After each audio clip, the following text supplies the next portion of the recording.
एक सुहानी सुबह अयोध्या के भव्य महल में 5 साल का नन्हा बालराम राजमहल के बगीचे में खेल रहा था।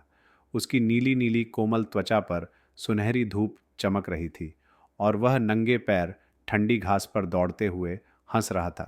उसके घुंघराले बाल उछल रहे थे और उसके छोटे छोटे हाथों में एक लकड़ी की धनुष थी जो उसे आर्षि वशिष्ठ ने उपहार में दी थी। हालांकि वह अभी इसे ठीक से चला नहीं सकता था। अचानक उसे एक हल्की सी आवाज सुनाई दी।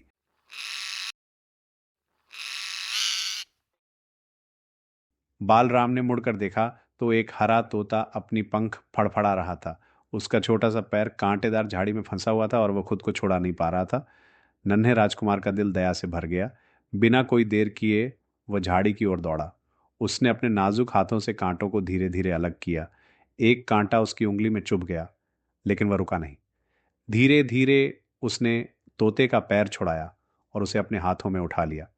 तोते ने अपनी बड़ी बड़ी आंखों से उसे देखा, जैसे वह उसके दिव्य स्पर्श को पहचान रहा हो। डरो मत छोटे, बालराम ने मीठी आवाज में कहा। अब तुम आजाद हो। उसने हल्की सी फूंक तोते के घायल पैर पर मारी और सबने देखा कि जख्म गायब हो गया। तोता खुशी से चहचहाने लगा और बालराम के कंधे पर आ बैठा। तभी आर्ष वशिष्ठ वहां आ गए और यह दृश्य देखकर उनके चेहरे पर एक प्यारी सी मुस्कान फैल गई। वह बालराम की करुणा और दिव्यता को समझ गए। प्यारे राम, उन्होंने कहा, सच्चा राजा वह होता है जो युद्ध में शक्तिशाली होने के साथ साथ सभी जीवों पर दया करता है। आज तुमने दिखा दिया कि तुम कितने महान राजा बनोगे।